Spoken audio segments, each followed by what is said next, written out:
alumni-focused event. This year, our intention was to highlight the career trajectories of our alumni who pursued more traditional academic careers, although not always in anthropology.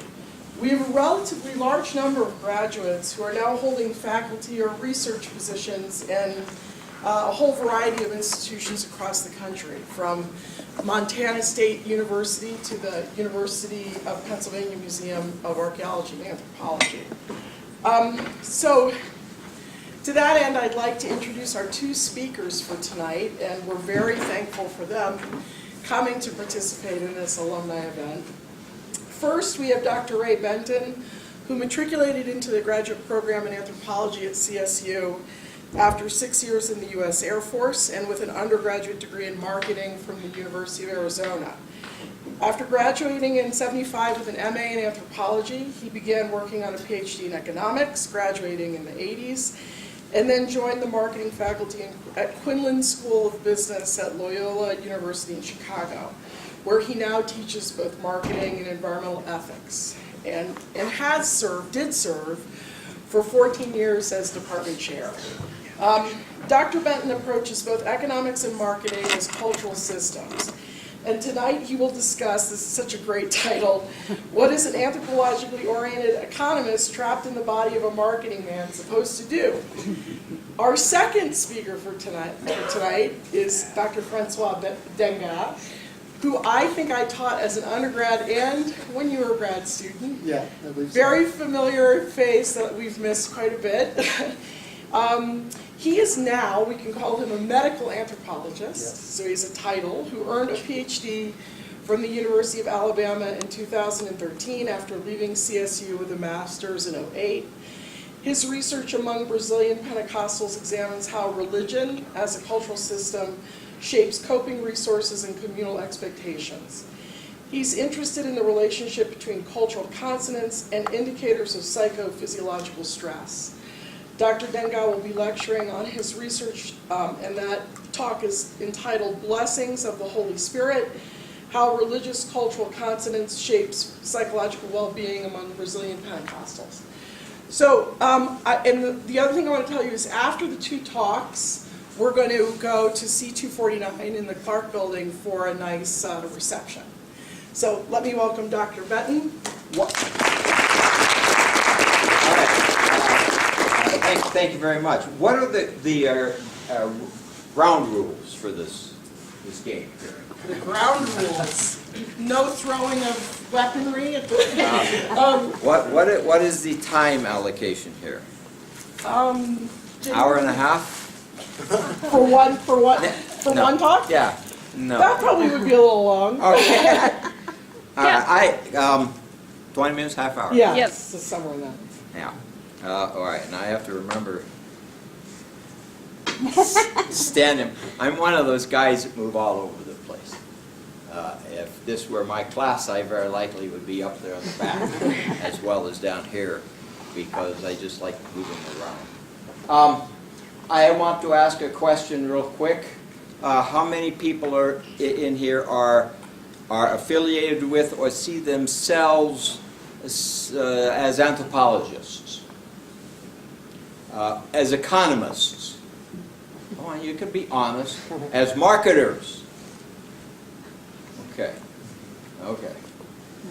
all right, so we got a little bit of everything in here. I think that I was asked to come in and talk a little bit about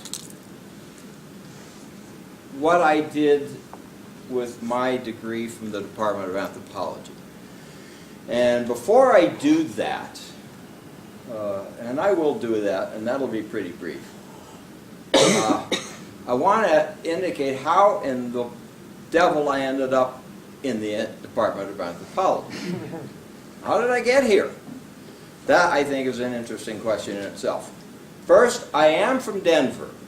I went to Hallett Elementary School on the east side, and Smiley Junior High School, which will be closing at the end of this year, reopening as something else in the Smiley campus. So the school itself, I don't know. Do not understand what's going on with the Denver public school system. And I went to East High School. If I do say so myself, I went to some 3 really neat-looking schools. Yeah, I was going to say that. Yeah, that's a junior high. Can you believe that? That's nicer than some of the high schools in the Chicago area. Most of the high schools. All right, and that's the high school. I graduated from high school. I went to the University of Arizona. I entered the University of Arizona as a liberal arts student, undeclared major, because that's what my daughter, sure, what my sister advised me to do. She's 3 years older than I am, and that's what she advised me to do. I did, and I lasted in the College of Liberal Arts about 4 months, not even the first semester.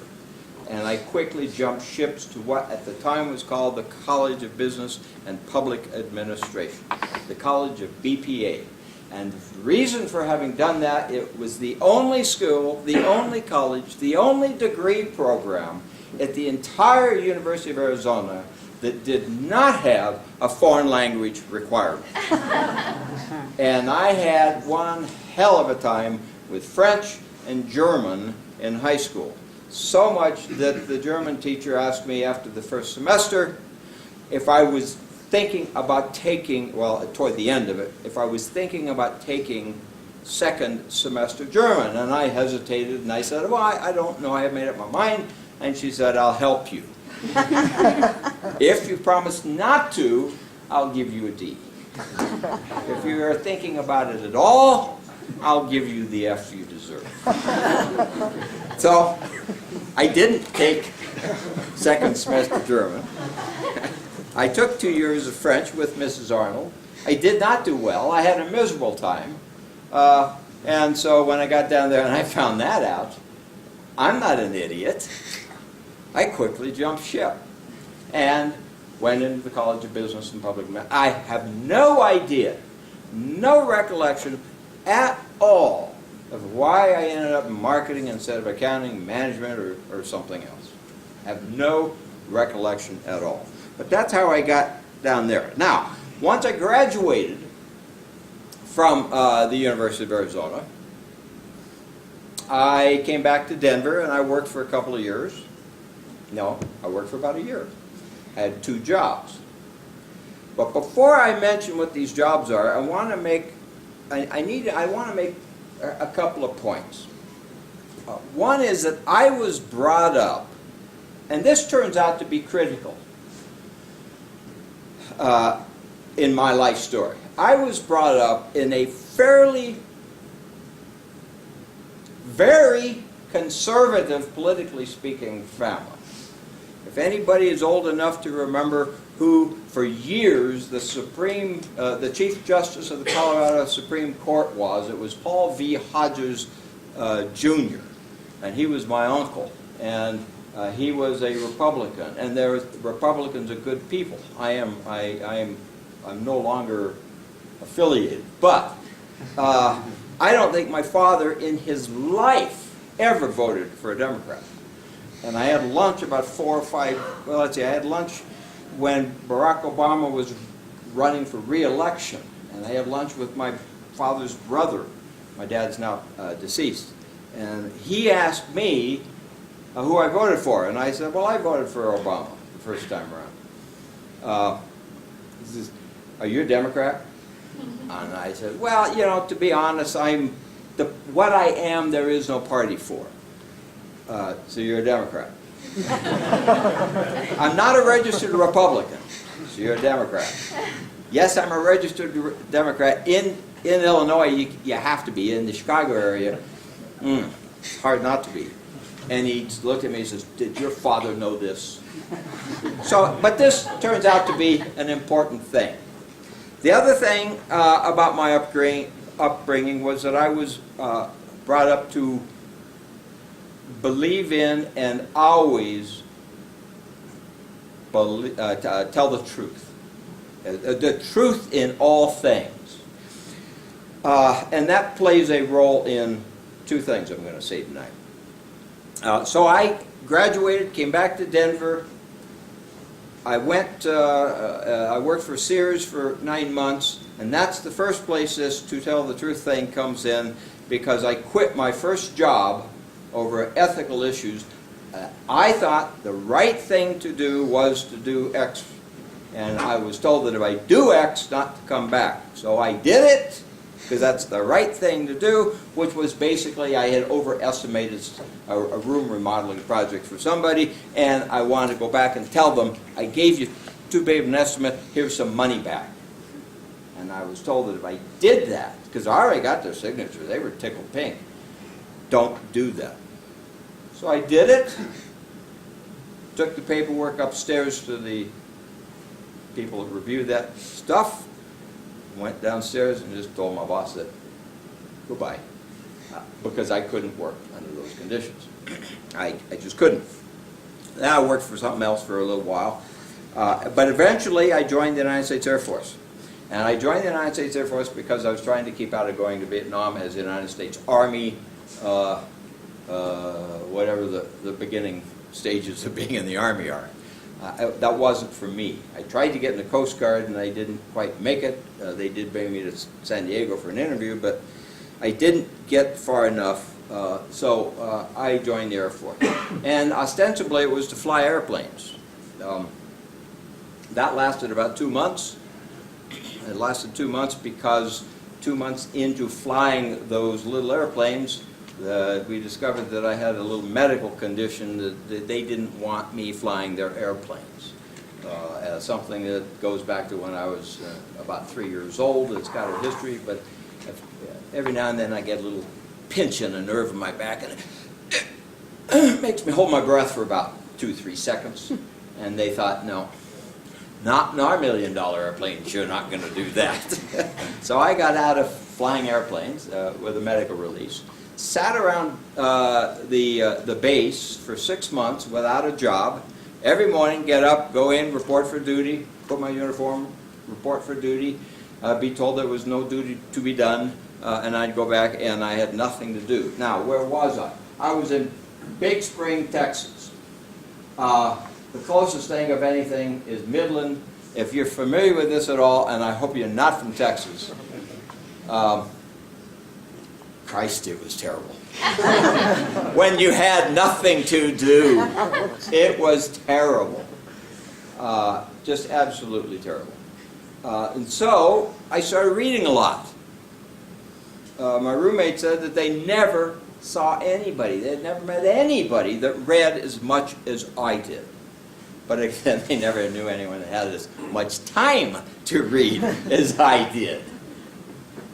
I read all kinds of stuff, everything from racy stuff to serious stuff. Once, when we were going for dinner, I went by, we were going to a buffet restaurant, and I bought a copy of John Kenneth Galbraith's The Affluent Society. That is the book I bought in one of those wire spinning carousels in front of, you know what they are, they spin. Usually they got all kinds of books with scantily clad women on it. But they had this in there. And I recognized the title from a book, from a list of books that a high school teacher had given us at the end of the class in American Social Problems. I just recognized the title, so I bought it.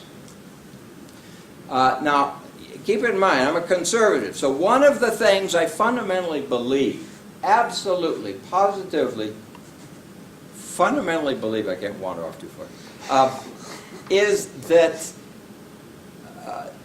consumer demand is, the economy, production, everything is driven by consumer demand. That what consumers want, they demand it, they buy it, and there's all original and spontaneous within themselves. And I firmly and fundamentally believed that.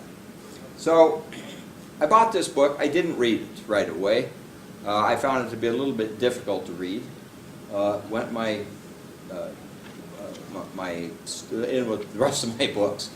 And I finally did get an assignment. And my assignment in the Air Force was going to be as a commissary officer. That means, and a commissary officer in the Air Force is what they call quartermaster in the Army. You are responsible for the provisioning of troops and dependents. In other words, you buy and provide the food that everybody eats.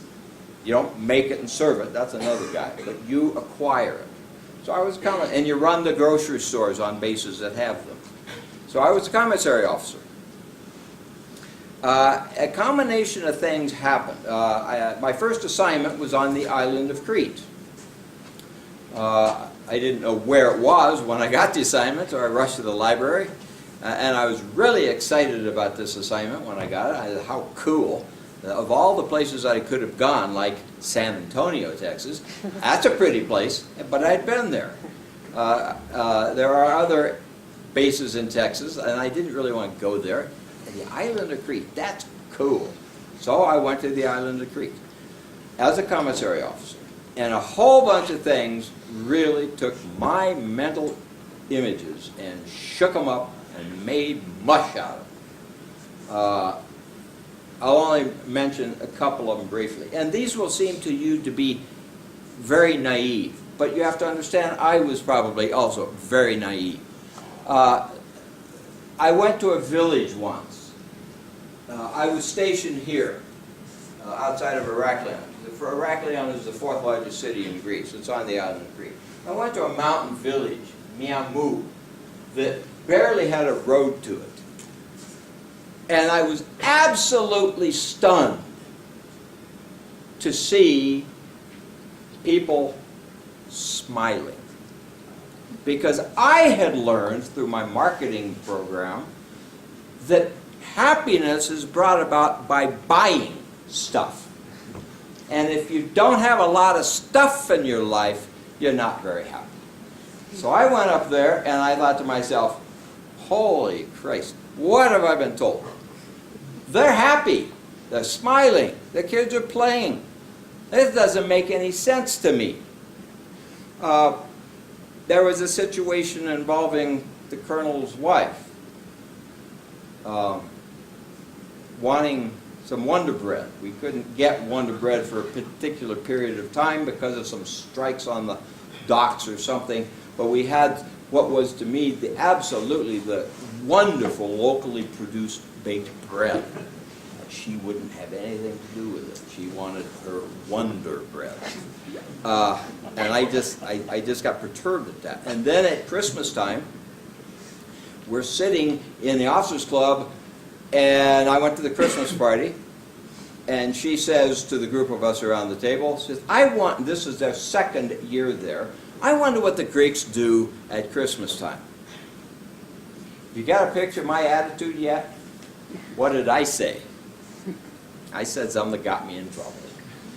I said, why don't you get up off your seat, go into the village and look. It's right here, and the city is only 15 kilometers down the road. Go find out. Well, next day I got a phone call. So a lot of things were going on that just turned my brain upside down. And so I wrote somebody at the University of Arizona that I still remembered his name, and I said, I want to read something about comparative economic systems. And he wrote me back and he said, well, I recommend you read Alan Garucci's Comparative Economic Systems. You remember Alan Garucci's textbook? You don't. That was Ed, I'm ashamed. No. Hey, I was mathematical. Oh, yeah.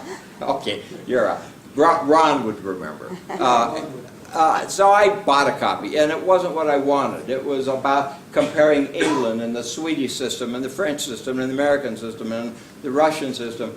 In other words, comparative industrial systems. I wanted something else. I wanted to know about non-industrial. So I wrote him back, and I said, no, I want something else. And he wrote me back and said, well, then you're going to have to read maybe the second chapter in Robert Heilbronner's The Making of Economic Society. That's about the only thing there is. And maybe you can look toward anthropology. And so I took a correspondence course in anthropology. We used A.L. Kroger's textbook entitled Anthropology.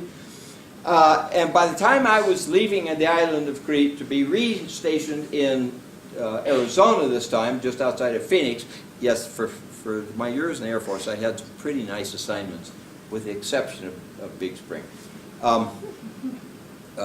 I had decided I'm going to go back to graduate school.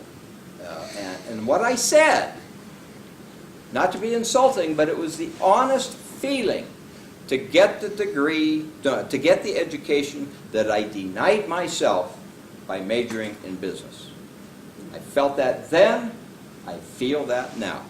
If I can find a freshman or sophomore that is thinking about majoring in business, I will try to talk them out of it. It's never made my dean happy, but it's the way I feel. And you must be honest in all things, right? Okay.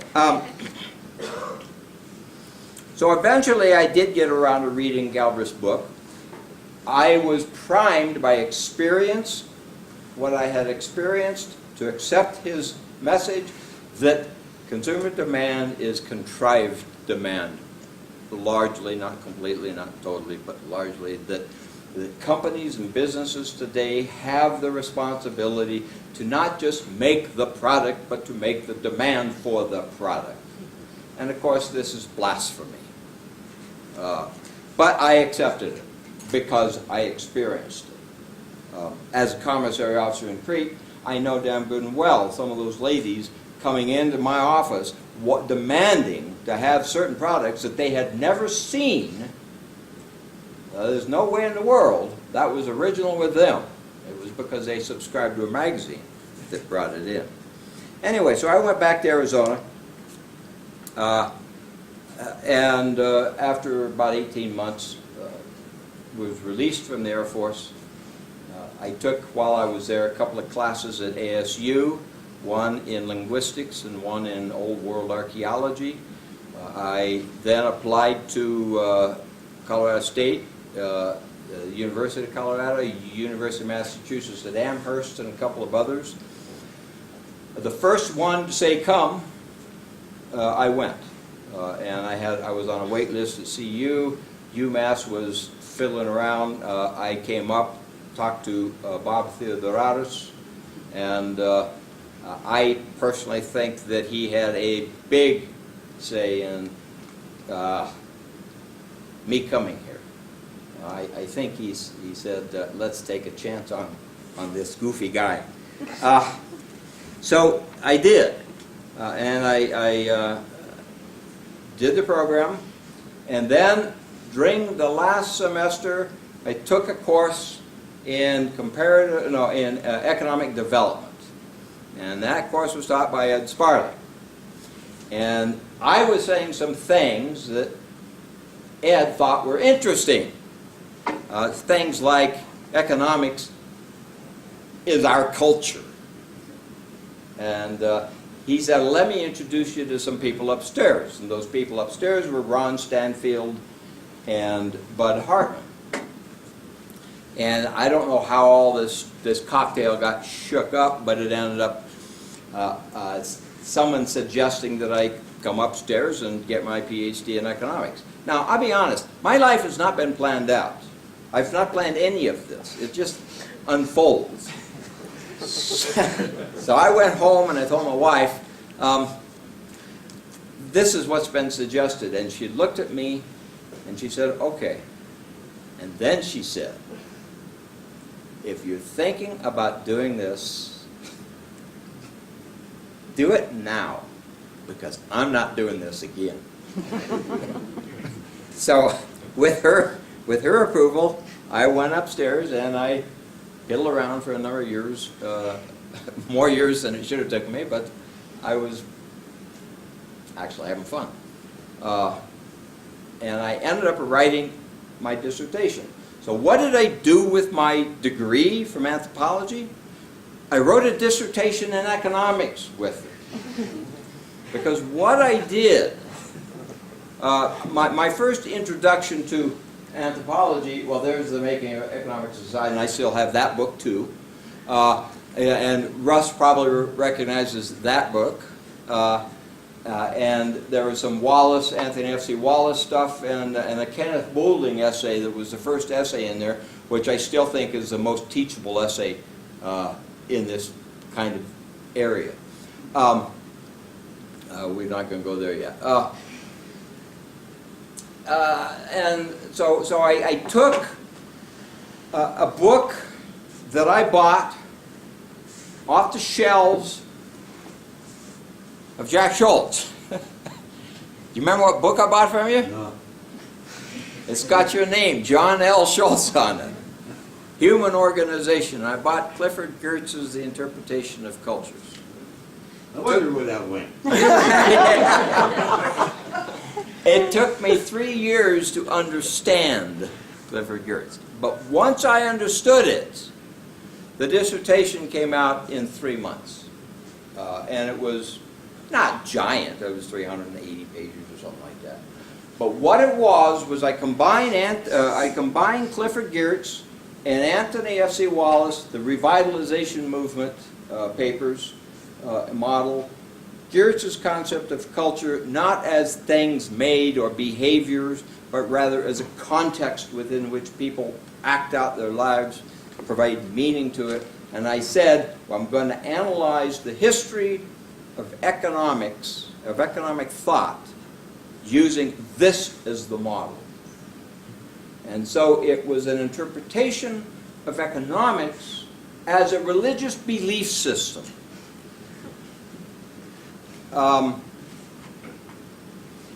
Rightfully, maybe it's a dissertation in anthropology, I don't know.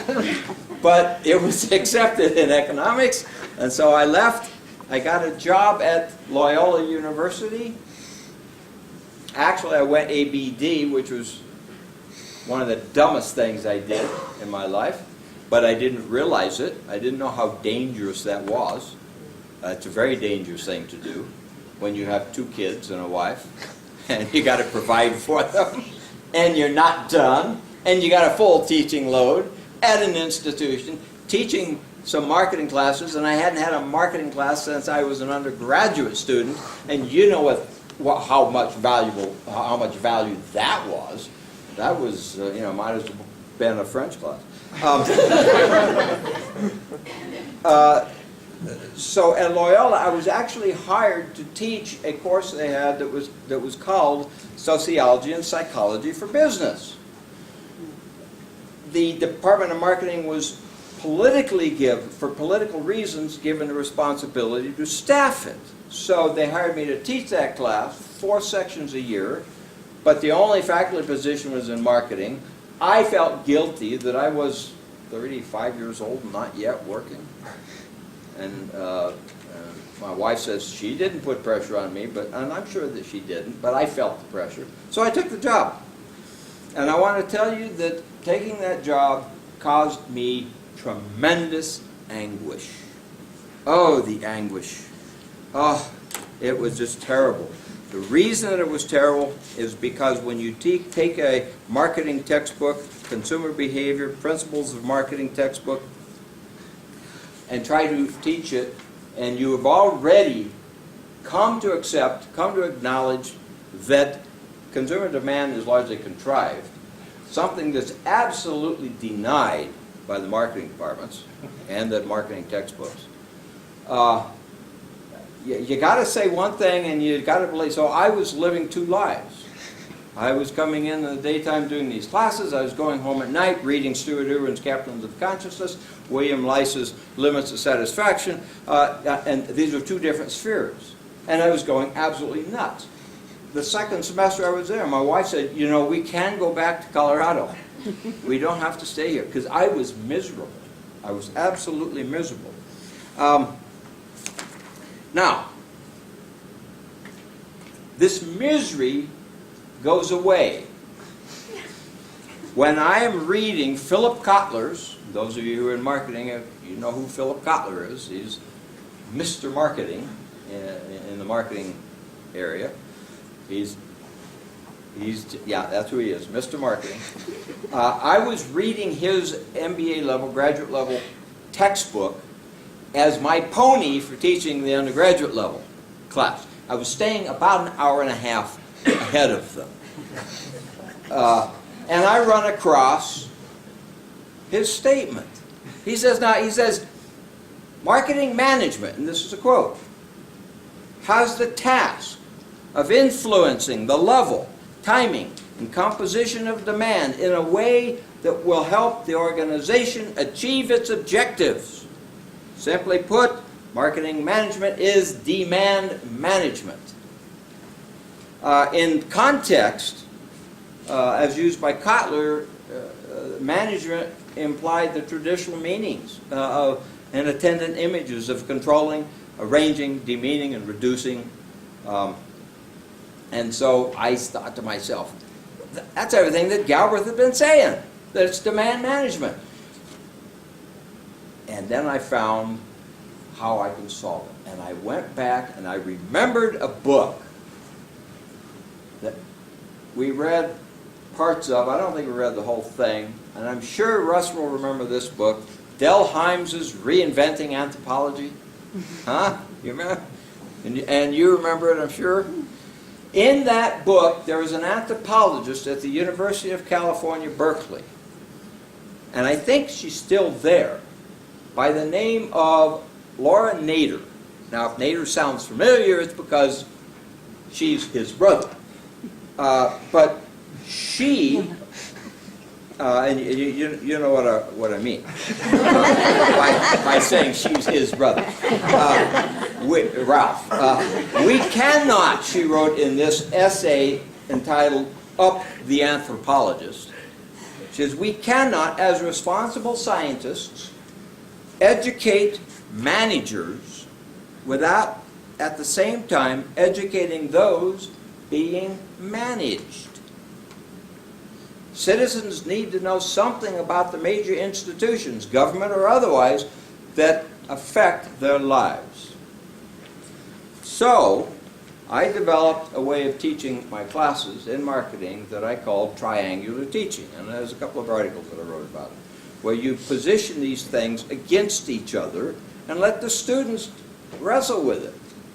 The way marketing classes are taught now at most institutions, they're taught, the students are expected to believe what they learn. Not just learn it, but to believe it. I remember an econ professor at the University of Arizona, and this should have been a cue to me of some kind. First day of class, he said, I don't care if you believe what I'm going to be teaching, just learn it. And that should have been a flag of some kind, waving in the sky. But, you know, I was too young. I was still believing. I can't remember his name, but I will. It's not important. But anyway, so I developed this way of teaching classes called triangular teaching. And then I wrote a number of articles. And I wrote a number of articles on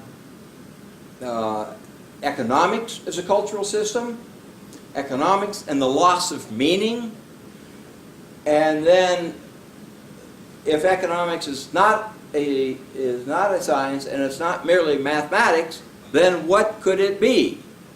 And if you have heard anything I've said, you know where it's going. It is a religious belief system. And so that's one thing that I did. Another thing I did was to use Clifford Geertz's little book. Well, the collection of essays went under the title of Local Knowledge. And there's an essay in there entitled Common Sense as a Cultural System.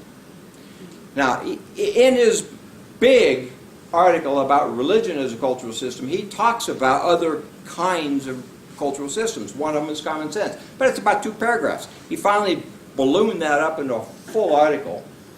I wrote an article that was basically marketing as a common sense kind of cultural system. And then showed how marketing, as it is taught and practiced, works together to form this unity with economics, and it works pretty cool. That article has been picked up by a group of people in London and I've got a slide here in a minute, that are developing something they call critical marketing studies. They are upset with marketing, that it is, they don't say this, but I say it, the way we teach marketing, it's as though it was 1955. We are not even in the 2000s yet. We still teach it like it was 50 years ago. And I can defend that, but not now. They've picked this article up, and they've got a 3-volume collection published by Sage of the UK, Critical Marketing Studies, and this article is the lead article in that collection, which I didn't even know about until I was in London and was invited to come talk to them, and I couldn't understand why I was in the middle of this table and not over at the end somewhere. And they said, well, didn't you know? Didn't I know what? Well, that article is what started this entire critical marketing studies movement in the UK. So I felt pretty good. I felt pretty good. And since then, I've been dabbling more in, I did a lot of things that they had picked up on, but that one they really picked up on. I'm going back into that area personally. So, what have I done with my degree? Well, that's what I've done. Real quick, how much time I got left? Who's the timekeeper? It's loose. It's loose. Okay. Don't go that far. Okay.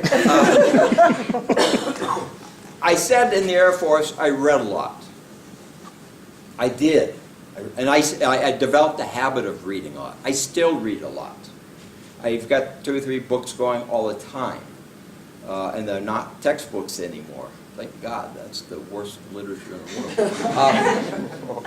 But while I was in graduate school here, I did read a book entitled The Limits to Growth. And I'm not going to go into the background about how it was received and, and so on and so forth.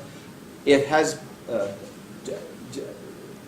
I'll say that the stuff has happened, and they actually seem to have been much more accurate than we wanted to give them credit for at the time. Some physicist down in Australia has mapped the data, and it's interesting. But I read other things, and I found that there, that wasn't the beginning of the concern. We had, in '48 we had a book, Our Plundered Planet. That 48 also, The Road to Survival, which Ed Sparling and any of the economists in here might recognize the title as being The Road to Serfdom, paralleling that, Hayek's. And there's 2 or 3 books that came out at the time with mimicking that Road to Serfdom title, but this is The Road to Survival, the challenge of man's future, and man's role in changing the face of the earth. These are all 1956 or before. There were others. We were concerned then.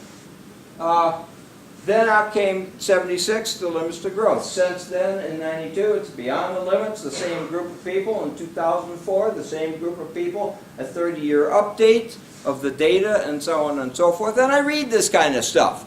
And in the marketing department, I'm the only one that reads this kind of stuff. And so it's a very lonely life, because there's nobody to talk to.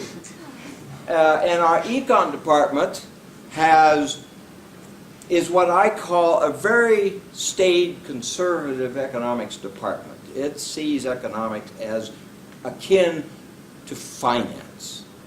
And there's nothing wrong with that. But all the interesting things have been relegated to the Department of Political Science. Everything that we would call political economy have been relegated to political science. And that may not sound too bad until I tell you that we got a split campus. And to use the local geography, if the econ department were here in Fort Collins, the political science department might as well be in Greeley, Colorado. You just don't go talk to these people because it's just too damned inconvenient. So there's no one to talk about. And by the way, the anthropologists are up there, the sociologists are up there, the philosophers are up there. Everybody interesting is up there. I got management, I got accounting, delightful people, but not very interesting to talk to. With one exception. The one exception. Tell her I said that. And then there's more. There's, we've all heard of peak oil. Well, is it? I don't know, but here's a guy saying it's peak everything. It's peak water. It's, this should, my position is that schools of business ought to be reading this stuff because this is critical to the future of business. But they're not. The long descent, hot, Mark Hertzgaard's hot, at the end of growth, the Great Disruption. I am reading this right now. Paul Gilding is an Australian. If I were teaching a class next spring, I'm not. If I were, I'd be using that book. No question about it. I'd be using that book. Bankrupting Nature. And so I read a lot of these things. Yeah, I read things that depress me. Okay, so I get depressed easy. I read things like this and other things that I forgot to get captures of. Reinventing Collapse, if I've seen, I like depression. I've recently picked up on Brian Fagan. And I put this in here because this is an anthropology thing. Brian Fagan is an anthropologist. Now retired, emeritus at Santa Cruz. Santa Cruz. This was 2008, I believe. That's just this summer. That just came out this summer. An incredibly interesting book here. That promises to be interesting, I'm sure. But the School of Business doesn't read these things. So somewhere along the line, what's next? Oh, that's the Critical Marketing Studies book, volumes 1, 2, and 3. I just need to prove to you that it existed. All right, so at one point in 1988, in the spring of 1988, I went to our dean, and I said that I would like to take that sociology and psychology for business class and convert it, morph it, into an environmental issues class for the MBA students. Now, he was a very conservative kind of person. You couldn't ever add a class. You always had to, if you added a class, you had to delete a class kind of attitude. When I first went there, I asked him, based on my experience in the econ department, primarily, but probably also anthropology, I said, what if we wanted to teach an experimental class? So just, and my answer was, propose it. And then we will look at the 3 best MBA programs around the country, and if they don't teach it, neither will we. Well, in a serious manner. Anthropology. I teach it from a religious standpoint, and I use Clifford Geertz's Religion as a Cultural System as the basic fundamental approach to it. And if you remember that article, his argument is that all religions are a combination of an ethos and a worldview. And the ethos and the worldview interact in such a way that each supports the other. And so I present economics as the ethos. The law of supply and demand is not a law, it is a rule. You should act like this. It is a normative rule. I know, the economists in here are going nuts right now. But it is a normative rule. And it says this is how you should behave if you want things to work out as imagined. In other words, as economists imagine they will. And that is based on a particular worldview, which I unpack using a number of things, readings from Descartes, from Francis Bacon, Carolyn Merchant, on forward, basically unpacking the mechanical model of the universe. And then we talk about some anthropological societies, the Mathanimi Cree, we talk about the Aborigines in Australia, their worldviews and their attitudes and behaviors regarding the environment. And then we talk about Hinduism, and we talk a little Buddhism. And I'm really getting out of my water now, but that's okay, because by now they know I'm nuts. We talk about Chinese Taoism and a few things, and then we hit Christianity rather hard. And if there is a Jew in the class, we read some Hebrew stuff. If there is a Muslim in the class, we read something about Islam. If those are not in there, the class is already full enough, so I slipped. And then we end by reading the entire whole book of Aldo Leopold. The whole book, not just the final chapter, the whole book. And we go on a field trip. In the last couple of years, it's been a field trip that's been an entire weekend. This year, because the place I went couldn't accommodate me, it's just going to be on a Saturday, but it'll be an all-day Saturday affair. And we read and talk about Aldo Leopold in the middle of a forest, is basically what we do. And then that class is over. Now, we began with, what have I done with my degree?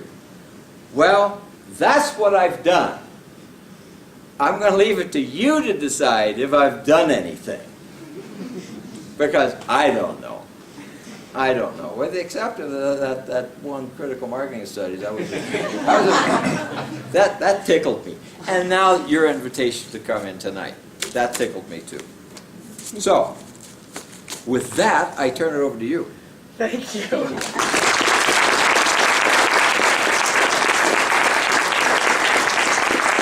How long did that take? That was about 45-ish minutes. 45-ish minutes. So maybe we'll I'm sorry. Chat with Ray about this at the... At the break. No Yeah, at questions the now. break, so- No questions now. Here is